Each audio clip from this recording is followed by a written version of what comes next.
Labas. Tęsiu apie ego ir šiandien noriu papasakoti, kokiegi tie ego būna, kad galėtum lengviau atpažinti ir nutildyti kiek įmanoma labiau. Ego tai tikras vaidmenų meistras, jis gali pasirodyti įvairiausiais pavidalais. Ir kartais tikrai net sunku suprasti, kad tai vėl jis. Galima sakyti, kad turime ne vieną ego, o visą jų teatrą savyje.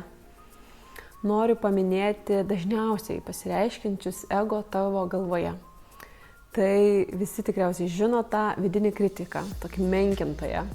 Tai ego pusė, kuri nuolat tau sako, kad esi nepakankamai gera. Jis vardija trūkumus. Žiūrėk, ir vėl suklydai, tu bloga mama, nes ten vakar pakėlei balsą ant savo vaiko. Tau netinka šitas drabužis, atrodo juokingai. Šis ego veidas apsimeta, kad kritikuodamas padės tau pasitaisyti, bet iš tiesų pati žinai, kad tai tik žlugdo pasitikėjimą ir iš viso kelia sąmyšį viduje.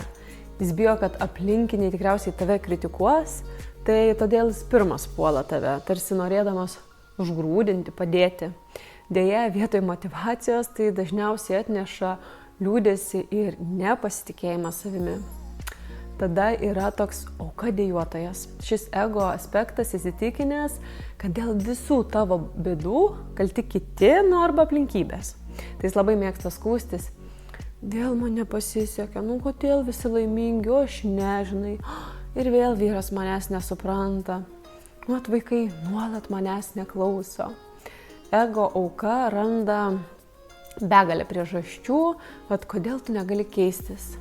Juk viskas nepriklauso nuo tavęs. Tai labai patogi pozicija ego, nereikia prisimti atsakomybės, galime maudytis tam gailestyje.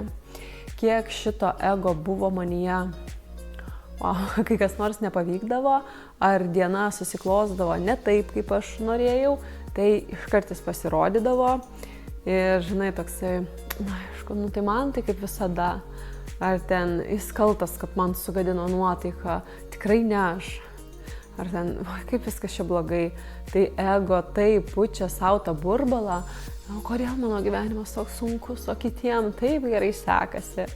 Ir kuo daugiau skundėsi, tuo labiau įtikini save, kad esi bejėgė tokia aukos pozicija. Ir tai labai užkrečiama. Būtų geriausia kuo greičiau tai pastebėti ir stabdyti tokias mintis. O jei dirbi kolektyve, ten, kur vienas žmogus pradeda burbėti, tai kitas prisijungia, tu net pati nepajunti, kaip visos tos kalbos pasidaro negatyvas ir tu įsitrauki. Ego tuo metu tik trina rankas, kad jo darbas padarytas. Tu jautiesi pikta, atskirta nuo galios kažką keisti. Būti auka žiauriai lengva, nes nereikia pastangų praktiškai. Užtenka kaltinti visus kitus, aplinką, bet ne save. Bet kartu tai labai klastinga būsena, ji gali tapti chroniška, jei jos, neužčiuopiame. Tai kitas dar ego veidas yra teisuolis, tas teisėjas. Tai ego, kuris visada teisus. Jis mėgsta kitus mokyti, kritikuoti, ginčuose nepaleidžia niekada to paskutinio žodžio. Teisuolio ego neleidžia mums atsiprašyti net suklydus. Įsivaizduojat? Verčia būtinai laimėti tą ginčą su sutuoktiniu, drauge, kaimynu. Santykiuose šis ego veidas tai tikrai nuodytojas.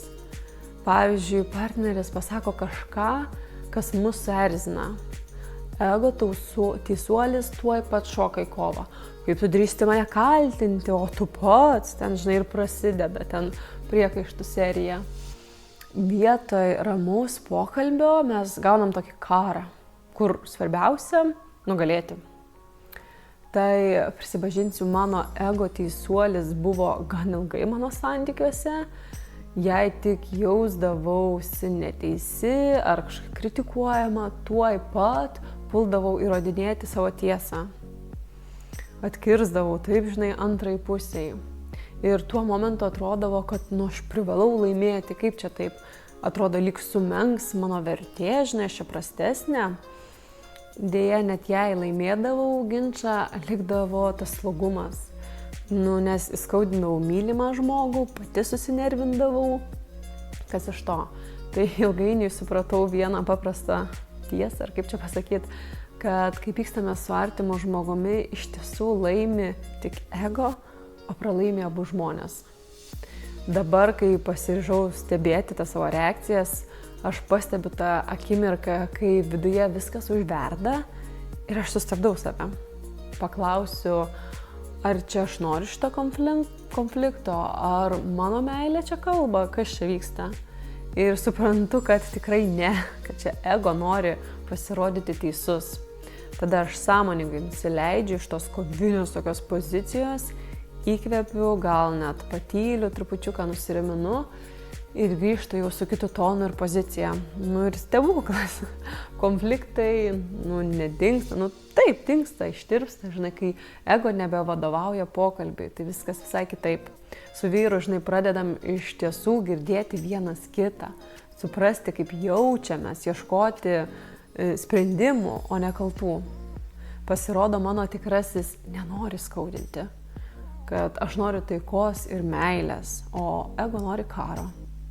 Kai jam neleidžiu aš diktuoti taisyklių, tai tiek namuose, tiek mano viduje atsirado daug daugiau ramybės ir santykiuose praktiškai dingo barniai. Taip, nes nėra kam pyktis. Mano ego nebekariauja, aš neleidžiu jam kariauti, nebeklausau, o tada vyro ego negauna peno reaguoti. Dar tada yra toks puikuolis savimila, kitas ego veidas, priešingas aukai, kai žmogus perdėtai geros nuomonės apie save. Tai gali pasireikšti tokia arogancija, nepagarba kitiems būna tokiu nuolatiniu gyrimusi. Toks ego mum kužda, tu pranašesnė, tu viską geriau žinai, jis bijo būti menkesnis, todėl pučiasi maks, mėgsta dėmesį tokį.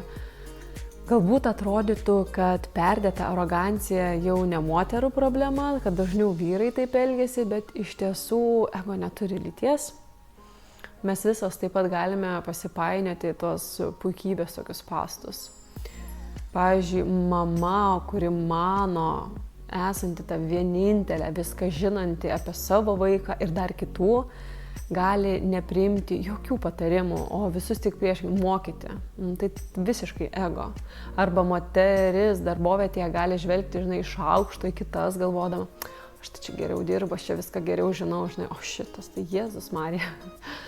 Deja, toks ego atskiria mus nuo nuoširdaus to ryšio, tai kitos ima tikrai tavęs vengti ir tu tampi vieniša jautiesi savo tam tariamam pranašume.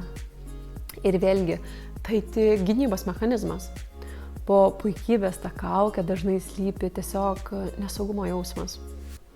Ego galvoja, kad, žinai, jei pripažinsiu, kad kitos geresnės ar kad aš klydau, tai sumenkins mane, kad aš čia prastesnė, ego nenori būti prastesnis, todėl verčiau apsimeta tokiu visažiniu, bet atsisakius šios kaukės atsiranda tikrai netikėtas toks palengvėjimas, nes nebereikia visada būti tobulai. Gali sau leisti kažko nežinoti, kažką padaryti prasčiau, mokytis iš kitų ar iš klaidų. Neturi būti priklausoma net kitų pagalbos, nes pasaulis dėl to nesugrius.